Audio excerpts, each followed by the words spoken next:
The left in America says that white farmers being murdered in South Africa is a non-story. Well, today on the podcast, we're going to meet the widow of somebody who was murdered in one of those farm attacks and let her tell you if it's real or not. All that's coming up on The Hot Zone. This is The Hot Zone. Engaging with the news in a whole new way, international war correspondent Chuck Holton brings insight into areas of crisis and lets you help those affected. Hey folks, Chuck Holton here. Today's podcast is one of the more difficult ones I've ever produced. And I don't want you to listen to this with your children in the car, or if they have any kids around, just send them somewhere else, because we're going to hear the story of Mariandra Heunis, a South African woman, the wife of a farmer, who her husband was murdered right before her eyes back 3 years ago, about 5 days before she was due to give birth to their first son. And the story is absolutely horrific, but I think it needs to be told. And so just be advised, there's some graphic descriptions of the murder in this podcast. And I want to let you hear the entire 20-minute interview, because I think that's the best way that we can honor her, by listening to her story and letting her tell the whole thing. So here goes. I'm Mariandra Heunis. On the 1st of October in 2016, our house was broken into by two attackers while we were asleep. My husband and I fell asleep on the couch upstairs in the living room, and our oldest daughter, who was then 6 years old, fell asleep on a little mattress with us. We have had two other girls, and they were asleep in their rooms downstairs. So I was awoken by the dogs barking, firstly, and I got up and I tried to wake Johan up, looked out all the windows, walked downstairs, checked that everything's locked, everything seemed fine, and I just assumed it's a rabbit or a cat or something in the felt. And then I heard a strange sound upstairs. I was 8 months pregnant at the time, and I thought it was our middle daughter coming up to join us in the living room. And I still remember looking over the couch, and I didn't see anything there, and it was the weirdest feeling to hear something, but there's nothing there. And I lay back down, and the next moment I heard what the police explained to me afterwards was the cocking of the gun. And as I sat up straight, the two attackers were standing at my feet with the gun pointed at me, and they started screaming. They demanded money, and of course I started screaming, and my husband woke up, and we calmly explained to them that we don't have money in the house, but they can take anything they want. We don't have cash, but they can take the TV, they can take the computers, they can take the car. He even explained to them where to find the valuables. And the one guy said, "This man is a killer, and he's here to kill you." And the shots rang out. My daughter woke up in this chaos, and she was running between her daddy and the mattress hysterically. They fired a shot at her. They missed, thankfully. They shot Johan 5 times right next to me. He rolled off the couch onto the floor, and they then came to me and they grabbed me up from the couch and demanded that I go downstairs with them. I refused, because I didn't want them to go near my other two children. And also, you hear about these farm attacks and you never think it'll happen to you until it does. And I didn't want to go down. Start that sentence again, please. She coughed back there. You hear about the farm attacks. You hear about the farm attacks and how gruesome it is and what happens. And you know it's a reality, but you never think it will happen to you until it's in your house. So when they demanded to take me downstairs, we had a little struggle. I refused, because I know if they take you aside, they normally rape you and then you get killed. So at that point, my little girl put her hand up and she said to them, "You want money? I've got money." I have a piggy bank. You can take my piggy bank. Just leave my mommy alone. And I still remember I wanted the floor to swallow her. I said to her, no, keep quiet. Don't move. And at that point, Johan got up for the very last time. And he gave 2 steps forward and he said to them, please. And it sounded like he was crying when he said that. My daughter afterwards told me that he, in fact, was crying. There was blood coming out of his ears, out of his nose.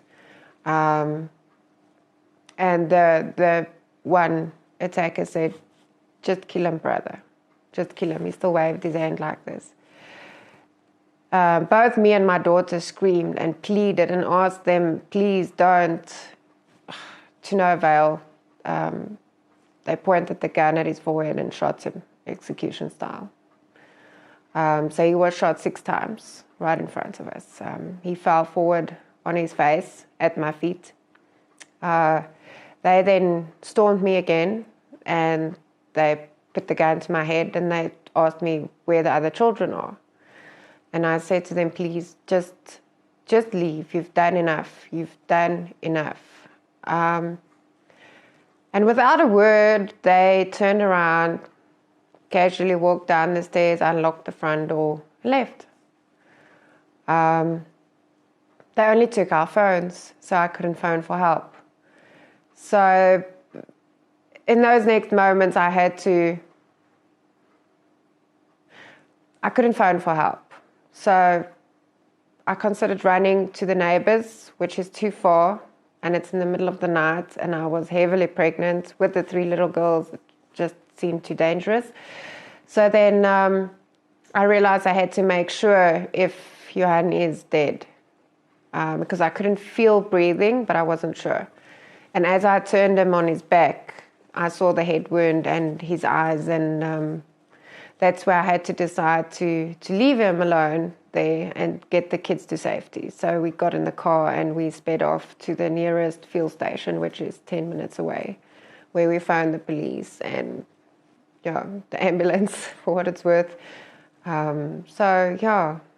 That's what happened that night.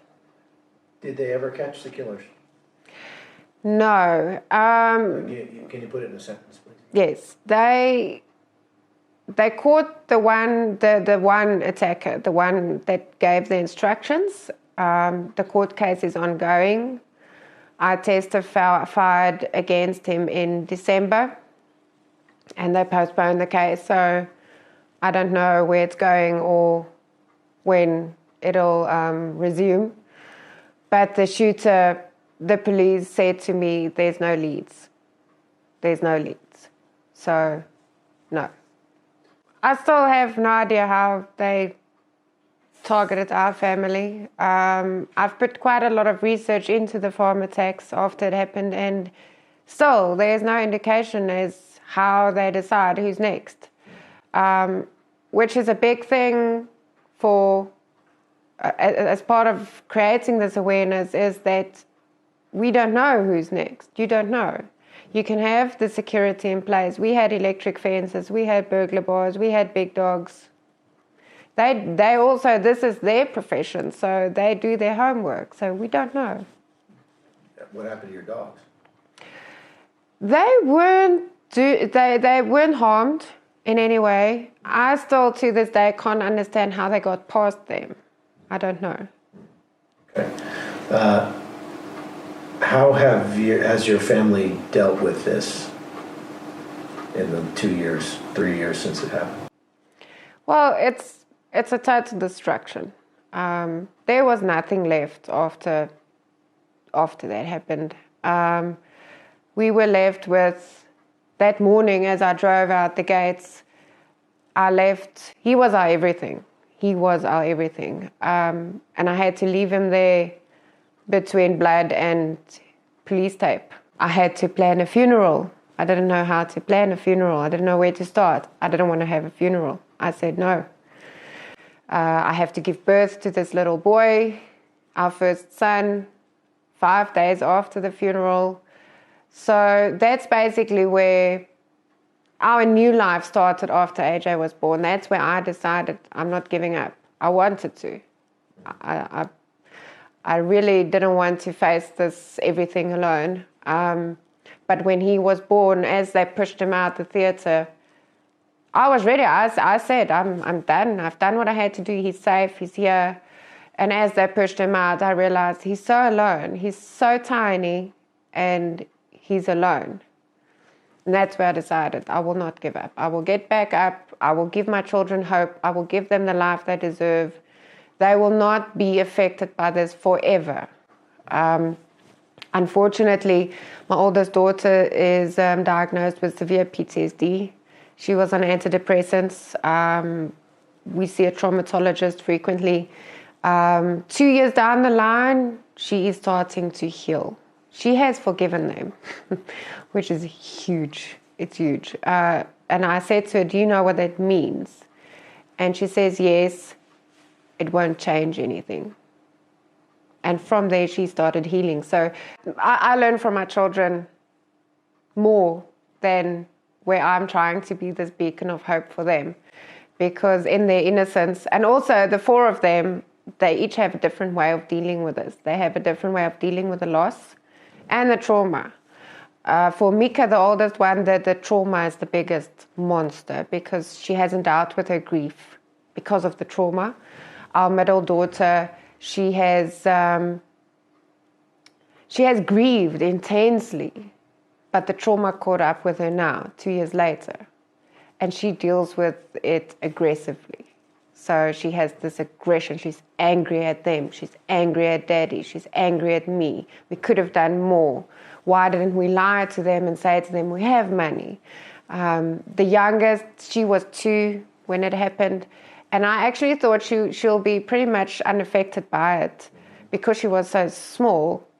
But she misses him so much. She's on a light antidepressant now because she has nightmares every night. She remembers. She remembers. And they can, both of them that were in their rooms downstairs, can tell me exactly what happened because they heard everything.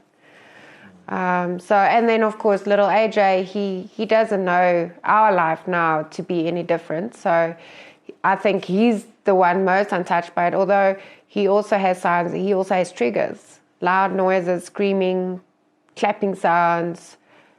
It freaks him out. It's... Has your faith helped you? Yes, my faith. If it wasn't for that, I would be lost. More about that. Definitely. I don't believe that this is part of God's plan. I don't think he plans these evil things. People have free will. And this was people. They pulled the trigger. They did this. It's not God. He's there. He was there. He protected me and the children for a reason. Not that I say he let Johan die. There was no other way. And the one thing that I held on to after that, the first year, was he will make this work together for the better. He will take all this broken family and he will make it work. And that's what I held on to. And that's why I said I will get up and I will make the best of what we have left, where we are. And what's been the hardest part for you? The hardest part, I'm still battling with the trauma of that night. I'm still battling with the flashbacks and the triggers, and to see someone you love so deeply being so hurt, and he was killed like a dog. They had no regard for his life. And I actually asked the forensic team afterwards, I said to them, would he have had a chance of survival if they didn't shoot him in the head? And they said to me, Mrs. Heunis, he was already dead. I said, he wasn't. He got up, he spoke to them. They said he was shot so many times, he had no chance. So in a way, and I've battled with this, I've made peace with the fact that he's dead and he's not coming back. I struggle with how he died. And I don't think if justice is served, I don't think if they go to jail and they are caught, it will make me feel any better. Because it won't change anything, firstly. Secondly, they stay in jail for free, they get their food, they have a roof over their head for free, where I now have to work my butt off to provide for my children because of them. So I don't think it will make me feel any better. The government of South Africa has all but endorsed these murders. How does that make you feel? How does that? I mean, that's just hard for me to even comprehend. I mean, how do you even work through that? It's very hard. I seldom get bitter or angry because I feel it drains my energy where I can put it to good use. But if these farm attacks, they don't stop. They don't stop. It's almost daily. And we've become so used to it. We've desensitized completely because there's been another farm attack. There's been another murder. Oh, it's not a bad one. They survived. And I started classifying them as this is a good one, this is a bad one. And it's horrible because I can also say that surviving this is worse than dying because you have to live with it forever. So it's horrible to say it's a good one, they survived. But the government, they don't acknowledge it. They dismiss it. And that makes me very angry because they have special task forces for Save the Rhinos, abuse against women and children, even the cash and transit heist, they had a special. Why not for this? It's a daily occurrence. It's horrible. It's brutal. Why do you think the government has all but encouraged these things with the kill the Boer and kill the farmer and the songs that they sing and things like that? Why do you think they would do that? There must be I feel that they are complicit in these murders because they endorse these people saying the hate speech and it fuels this racial tension in the country. And it's almost like it's justified by apartheid. I've been asked many times, is it not just payback for apartheid? I mean, really, no. But if apartheid was evil, then this has to be evil. Absolutely. Any second grader knows that two wrongs don't make a right, and it's profane to say that. It's vulgar to even insinuate that there would be any justification. To justify this would be to justify apartheid, because if the evil of this is okay, then apartheid was okay. Exactly. I mean, you could go the other direction. That's mind-boggling. Exactly. So when you see how it's politicized, when you watch how it's politicized in other countries like ours, in the United States, and it's called fake news by one side, what do you say to the people who say that these farm attacks are not really that big a deal, or they're not as common as people say, or that it's just plain fake news? How do you answer that? Well, I'm a living example. There's many others in our country. There's thousands. Our story is one of thousands. And yes, I wish it was made up. I wish I could make this up. I really do. Sometimes I really do wish to say, yeah, we made it up. It's fake. That would be awesome, but it's not. It's so horrible that people say it's fake. And it happens to normal people. Normal, your average Joe Soap. It's not activists or... It's nothing. There's none of that. It's normal, happy families that it happens to. Farming is not supposed to be a dangerous profession. No, but it's the most dangerous in our country. Can you say that in a sentence? To be a farmer in our country, in South Africa, is the most dangerous job. So can you say farming's not supposed to be a dangerous Yeah. job? Farming is not supposed to be a dangerous profession because they're the providers. But in South Africa, to farm is one of the most dangerous jobs to have. The Hot Zone is produced by Amy Holton and Livefire Media. Copyright 2019.